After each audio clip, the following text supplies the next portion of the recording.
my name's Jamie. I'm from APDO and I brought Poppy here at the Discovery Center. We're here to let you guys all know that APDO is open. We are following the strict guidelines that the CDC has put into place. We are doing same-day treatment just like we always have, and parents are welcome back. Hi guys, it's Trinity with the Discovery Center, and today is our July Coffee and Cuties. We are doing things a little bit differently this time around because it's virtual.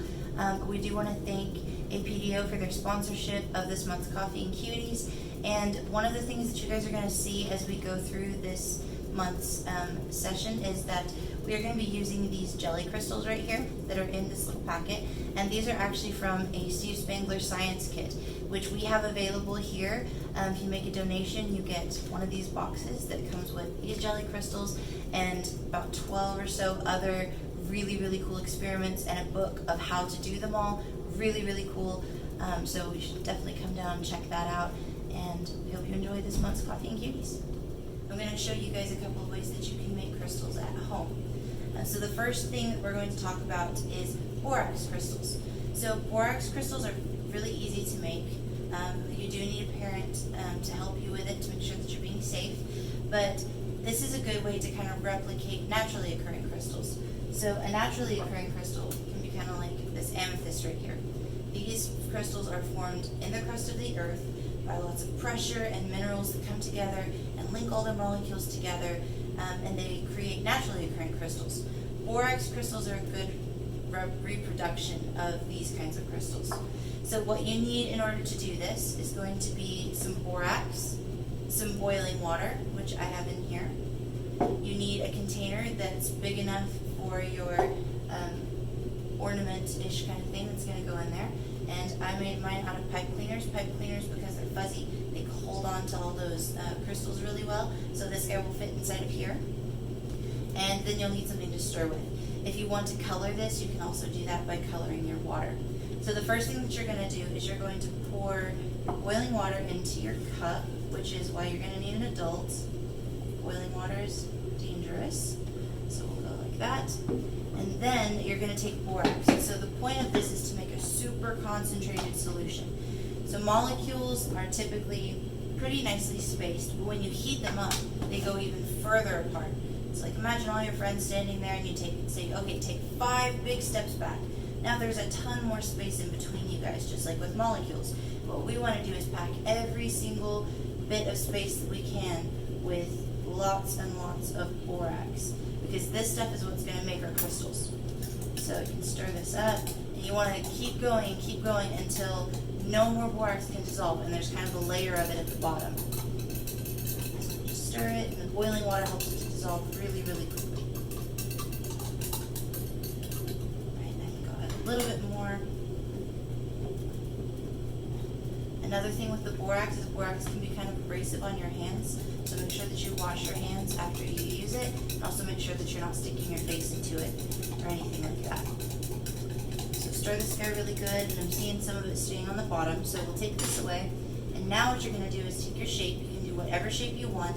I'm going to use DNA because, interestingly enough, DNA actually has a crystalline structure, just like geodes or diamonds or those kinds of crystals. It's the same basic structure.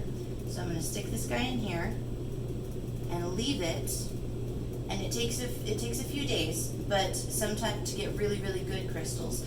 It'll start to form within 4 hours roughly, and you'll get crystals like this that form on the arms of your pipe cleaner structure. So you'll get these really nice, pretty geometric structures. Because most crystals are geometric.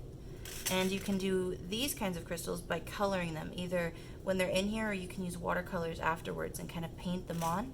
But you get these really awesome, beautiful, shiny crystals. So that's how you do a borax crystal. And like I said, that one takes a little while, but it's a really good, easy way to make crystals. Another cool way that you can play with crystals is by using jelly crystals.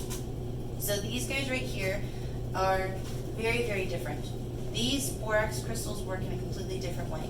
These crystals feel like crystals. They're hard, they're crystalline, they're geometrically shaped just like these, but these are actually polymers.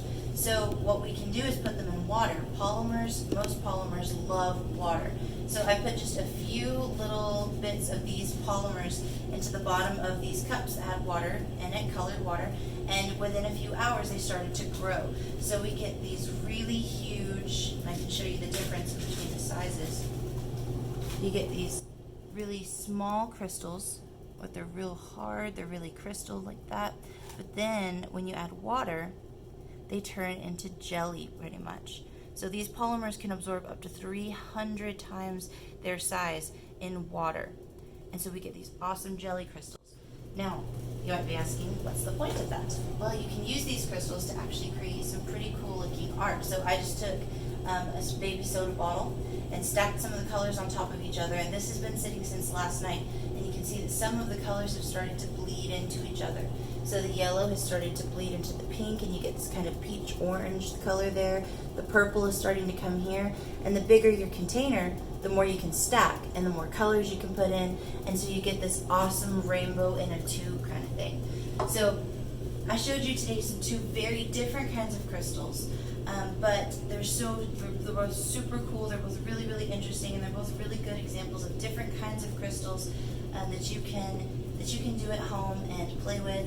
A really good place if you want to see naturally occurring crystals like quartz is Paladero Canyon. Paladero Canyon has a lot of quartz crystals, and you can look at their shapes and compare.